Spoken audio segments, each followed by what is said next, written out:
Hi there. I'm Gloria Chan Packer. I'm a mental wellness educator, a TED speaker, and an experienced corporate leader. I'm also the founder and owner of Recalibrate, a workplace mental wellness provider that serves corporations worldwide. What was your own work experience and your path that led you to caring so much about workplace mental health? So I studied business in college, and I was probably borderline obsessed with figuring out how to have a successful career. I ended up landing a gig in consulting, which felt very shiny, especially from the business school side of things.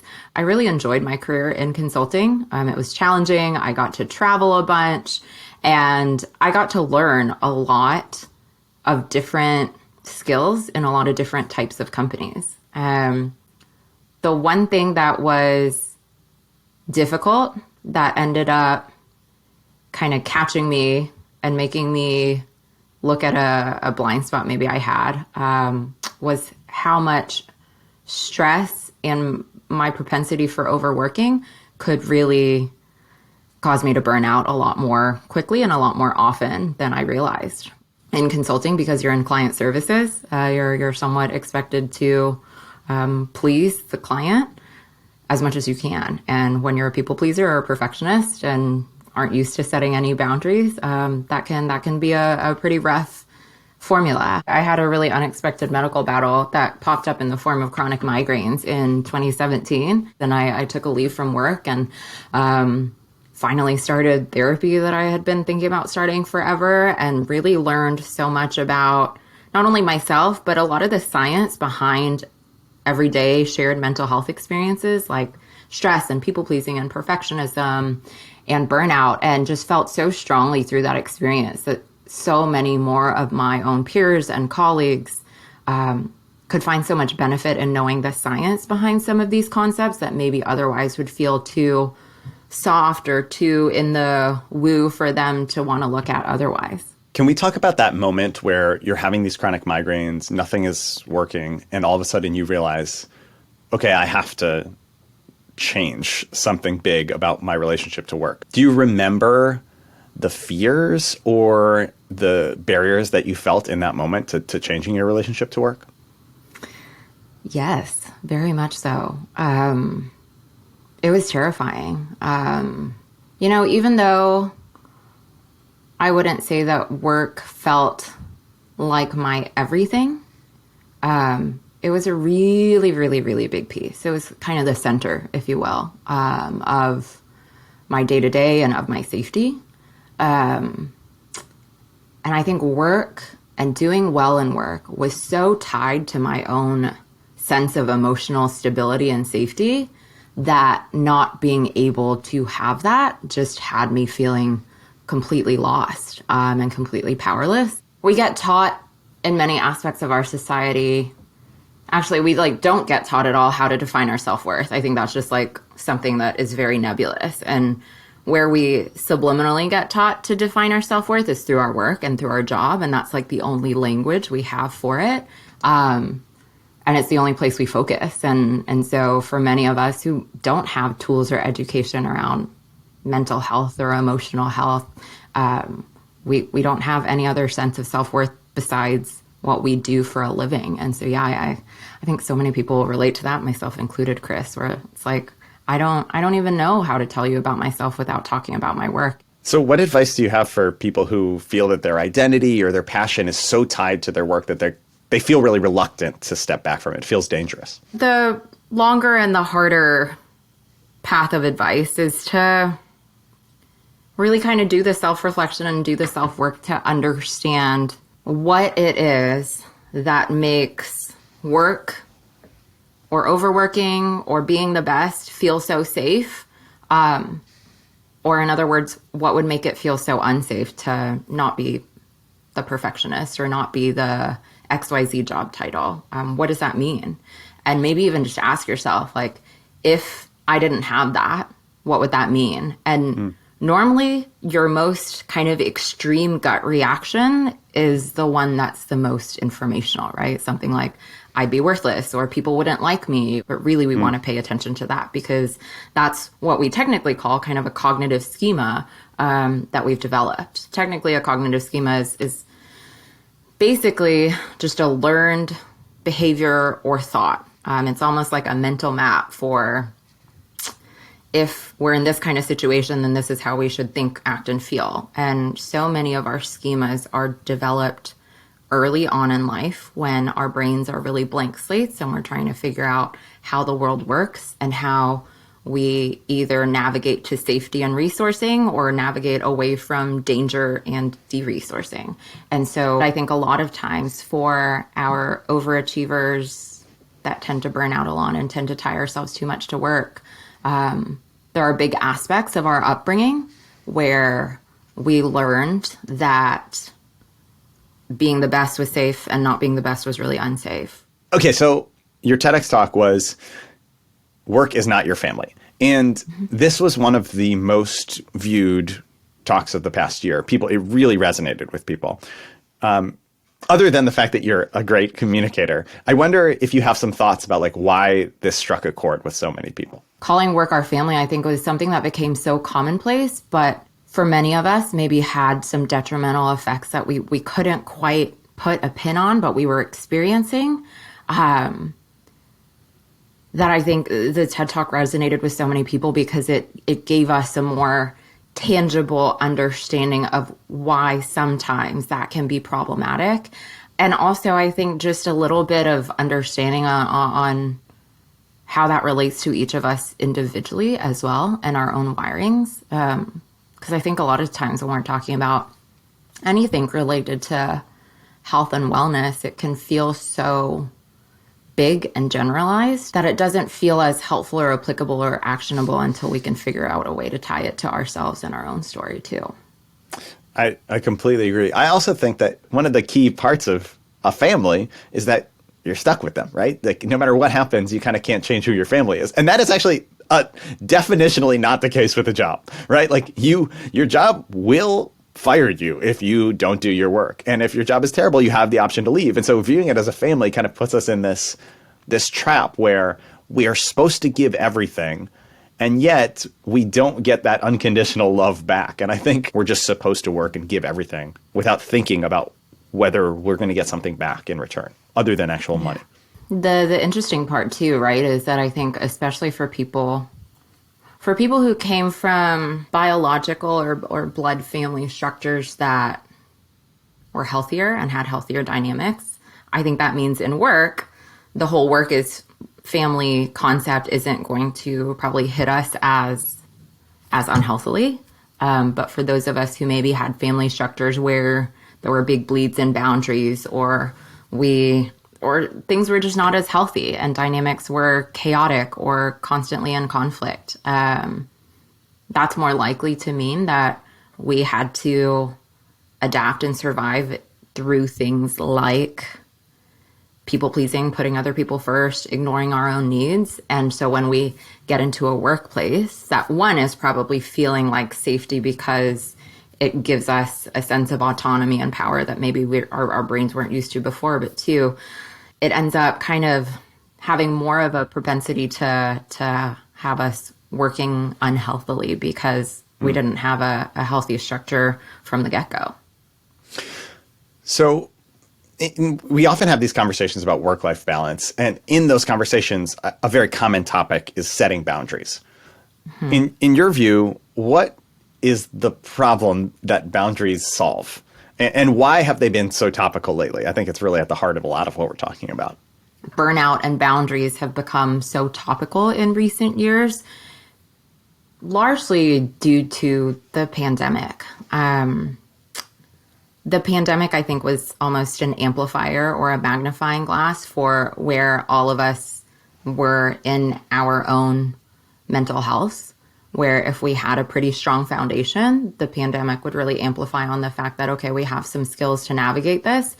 But if we didn't really have a solid toolbox, the pandemic really, really tested that. And I think for most of us, just because societally mental health just started being less stigmatized, a lot of us found ourselves in a place where we're realizing that we don't have the healthiest boundaries or relationship to work. And now that we're working physically in our homes and our work is physically closer to us when it was already probably mentally too close to us, we all really struggled with that because we didn't know how to draw some boundaries and not be at work all the time. Boundaries, it is a term that comes up a lot. And I think as a result, there's become some blurriness around exactly what boundaries mean, right? So for some people, the way they use it, it feels a little buzzwordy.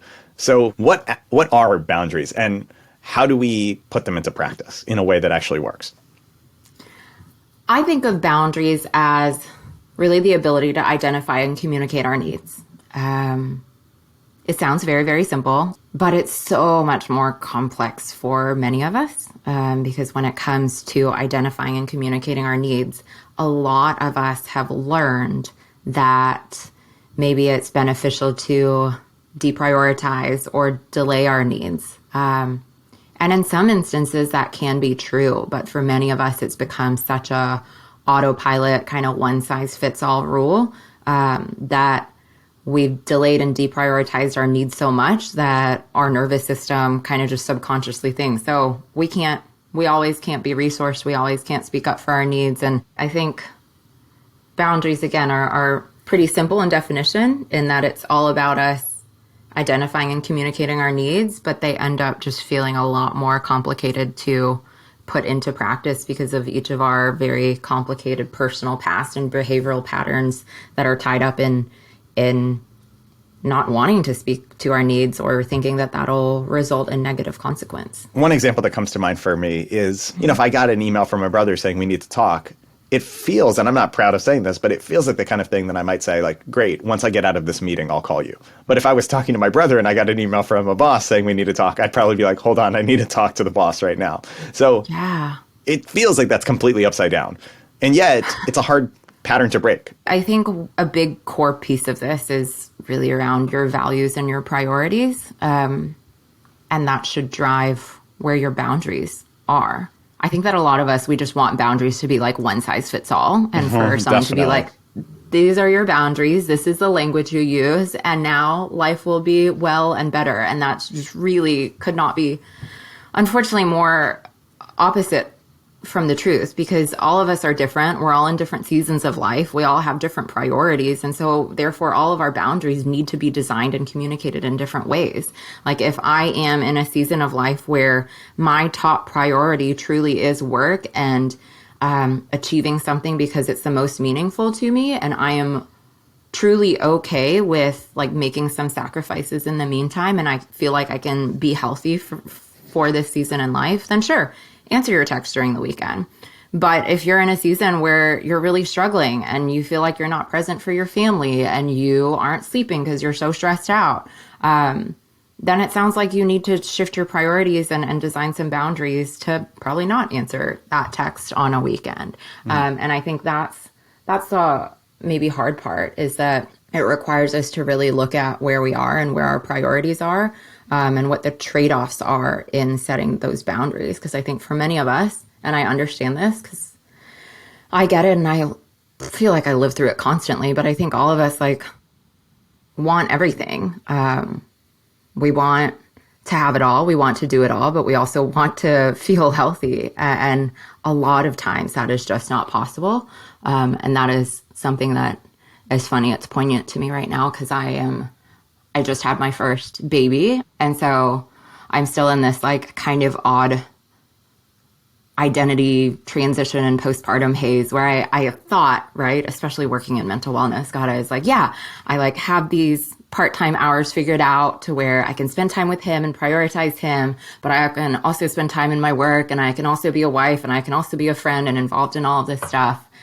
And that could not have been farther from the truth. Like I just feel overwhelmed all the time. And I have to like really have a hard look at myself and look at my own learnings and knowledge in burnout and just overscoping and wanting to do it all and realizing that a lot of times you just can't. That I think is such an important point. The idea that in different seasons, different things can be the priority. What are the other misconceptions or misuses of boundaries? So one other one that I see a a lot, is that like boundaries are almost like a way to demand or control other people, to be like, you have to do this, or almost to use it as like a threat, which also kind of quickly bleeds into using boundaries to kind of excuse bad behavior too. That's just kind of a cringy, uncomfortable truth about mental health becoming more commonplace too, is that with anything good comes a lot of good, but sometimes you'll have misconceptions, and unfortunately sometimes you'll have people kind of using these concepts to almost weaponize them, you know? And I don't think anyone ever does that intentionally, right? But a lot of times, some people do, but hopefully not many people. Some people, yeah, hopefully not many people. And burnout's an interesting thing, because I think a lot of times burnout is like, it's a result of us feeling generally powerless. And so when we have boundaries come into the equation, in an emotionally charged situation already, where we're maybe triggered from something complex in our past, then sometimes we might be prone to being like, oh, this is like my defense weapon. So it's like, no, I have power. Like, you have to do this. And yeah, that's just really not the healthier, productive way to apply boundaries, right? We can't control other people. And we also can't always completely like offload blame, or we can't have just like a free pass to behave poorly or unhealthily. Boundaries are really hard to design, and they're really hard to execute sometimes too. And so when you like go through all of that work to figure out like what the source of your problem is and what you need to change, and a lot of times it'll feel like a tough change because it's so unfamiliar or scary, and then you do it and then you don't get what you want. That sucks. But that'll just be the case sometimes, right? Boundaries are about you communicating what you need and what will happen if you don't get that need met, and how you'll respond in turn. I always like to try to highlight that communicating boundaries really shouldn't be like a me versus you defensive fight. It should hopefully really be like more of a collective discussion around what needs should be met, and how we can problem solve for that collectively to sustain our work, our relationships, and so many other things that we need each other for in life. Well, I'm curious to talk about boundaries from kind of two different angles, right? From the top down, and then when you're not the leader. So right now, you are the leader of an organization. You have people under you. And I think that sometimes when you are the one in charge, it can be really hard to set boundaries because a lot of stuff falls on your shoulders. And so you want to take care of it, and the buck stops with you. And so it can be hard to set boundaries for yourself, because at the end of the day, you want things to get done, and you feel a lot of responsibility to the people who are working for you. But just in your personal situation right now, I imagine there's also a challenge where you're like, I could do a bunch, but I also have a 6-month-old at home, and I want to be spending time with him. And there's this other layer of I want to be modeling the boundaries that I want other people in our organization to have around their own families and their own children. So how do you manage those tensions in your own life when you're the person that everyone looks to at the top? For me, I think it's a lot about anticipating. And so for me, I knew that I was coming up in this very big seasonal shift. And so for over a year ahead of time, just because I knew that we were trying to conceive, I did my best to try to set up our team in a way that I was much less of a bottleneck, and that the team had a lot more autonomy to drive the business without me, especially when it came to time for me to go on maternity leave, and also knowing that I wouldn't be as available to work the long hours like I was before once I had the baby. And so parts of that worked really well, where the team did great while I was on leave, and everything, ran smooth, even more smoothly than I could have hoped for. It's such a good question to have me even reflecting on in the moment, because there are certainly aspects where things don't feel as clean, and it's a place where I feel somewhat of a privilege, right? And being able to be at the top and make those calls of, hey, I just can't take on XYZ, and set that boundary for myself. But I don't know. Honestly, I think it is so helpful and useful to hear that it's not a clean, easy answer for you. I think that that's really important. And I guess maybe one tangible bit out of that, besides just being like, it's kind of messy, is that a lot of times I just look at my workload for the next 2 weeks and I'm like, okay, how are we feeling right now?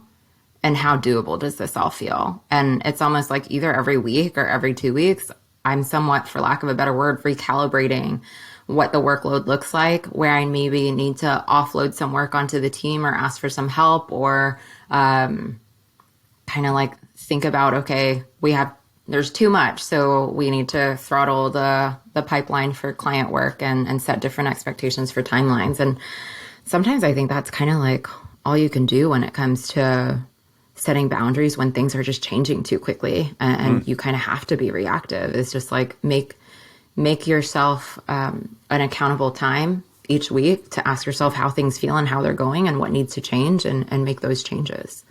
It's perfect because obviously you started an organization called Recalibrate, but I think that that's a really important piece here, right? Is the idea that sometimes it feels so overwhelming to set a boundary and be like, this boundary is now carved into a stone tablet for the rest of time, as opposed to, okay, that's my boundary for this week, maybe for next 2 weeks. And then I'm going to go and see how it works. I'm going to test it against reality, and I'm going to be able to change it. The other tricky thing too is for many of us who tend towards overachieving and just achieving in general, like even solving for our burnout and setting boundaries feels like something we need to either achieve versus fail at. And so when we like set that boundary and we're like, wait, this isn't working, then we feel like we failed. And a lot of times we're like, this whole wellness thing is like not working out for me, and we give up.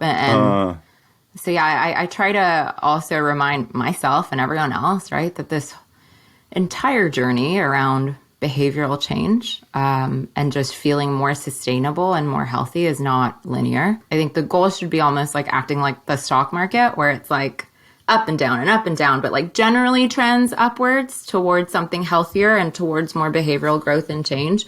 But knowing that sometimes you're going to feel up and sometimes it's going to be like a giant regression backwards. And that's just the nature of it. What are some ways to effectively manage burnout and set some boundaries? What are maybe 3 things that you think that listeners should try to work, that are strategies that you've seen? So I think one place where many of us struggle is around our work hours. And for a lot of us, we try the one size fits all approach of like, okay, my work hours are 9 to 5 and I'm not going to be on Slack, or I'm not going to be online outside of 9 to 5. And then we try that once and we're like, oh my God, that was horrible and completely unrealistic. So boundaries don't work.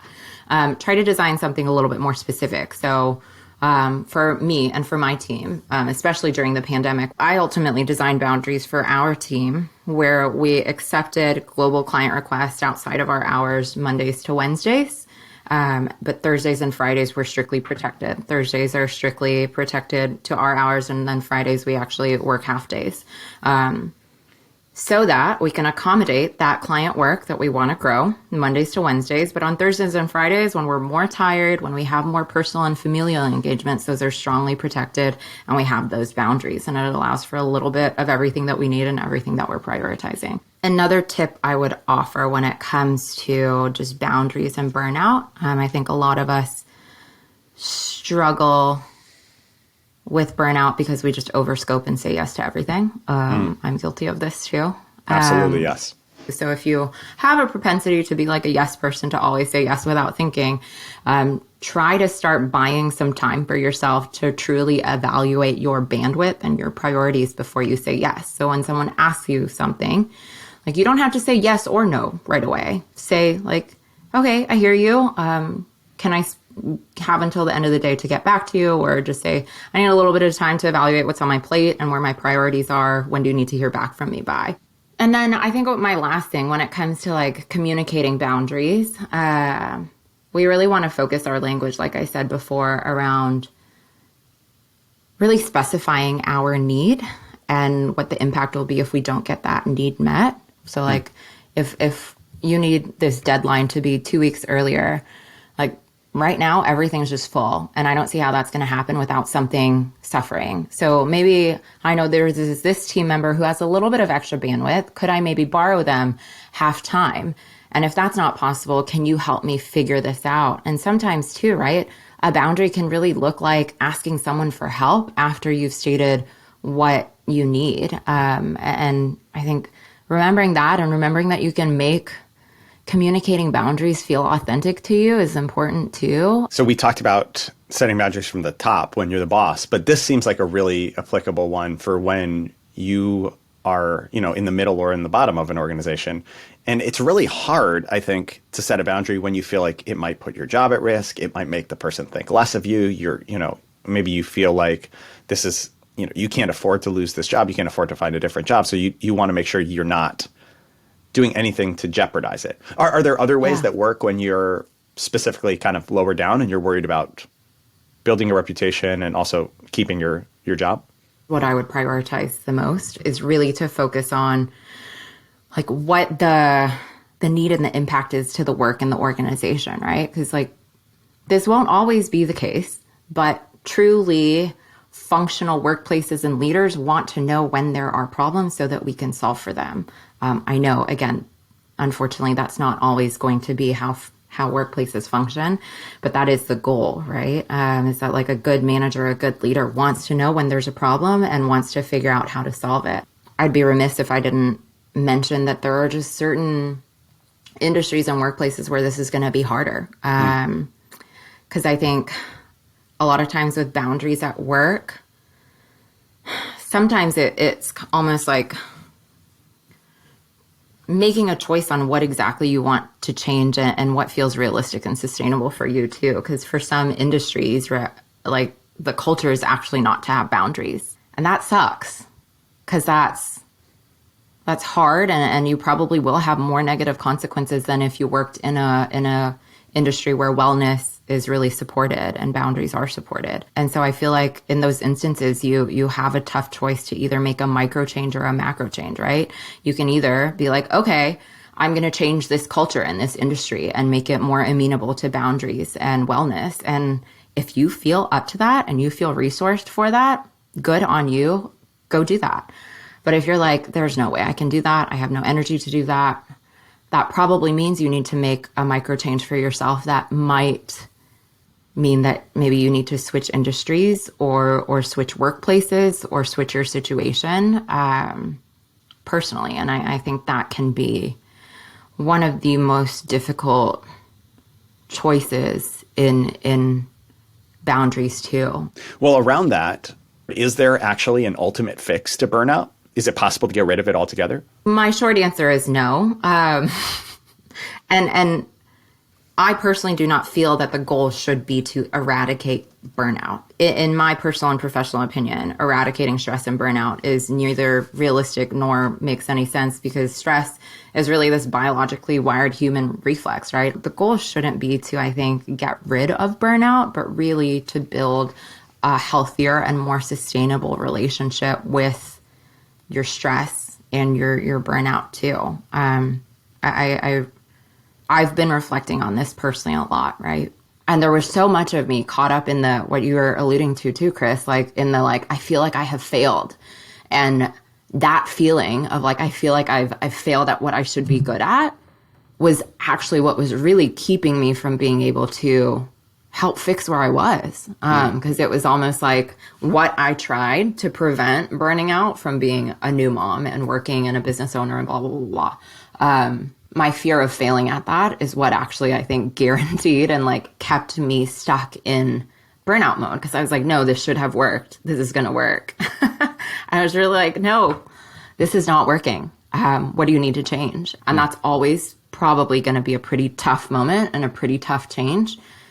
But you make the change and you heal and you move forward. And you kind of just keep doing that as you need to throughout the different seasons of life. Because if there's any, I think, guarantee in life, it's that shit doesn't go your way and might go sideways sometimes. I don't know if this is helpful. I mean, I'm sorry to hear you're going through the burnout right now. And if really it makes me think, for me, sometimes I really struggle to kind of see accurately from the outside. And I think like, I have to do all these things because I'm not doing enough, and I'm not doing enough impressive things. And I'll just say, as a person who didn't know you before this conversation, from the outside, you are doing so many wildly impressive things all at the same time that I think you could probably do 80% less, and I would still be like, wow, that's an incredibly impressive person. So I don't know if that's helpful, but I just want to say, like, I think you are clearly, you're helping a lot of other people, but it's important to help yourself too. I think that's really an intense thing. Absolutely. I appreciate you saying that. And I would kind of like challenge you to apply that to yourself too. Oh, can't do that. Oh, no. It works for other people. It can't work for me.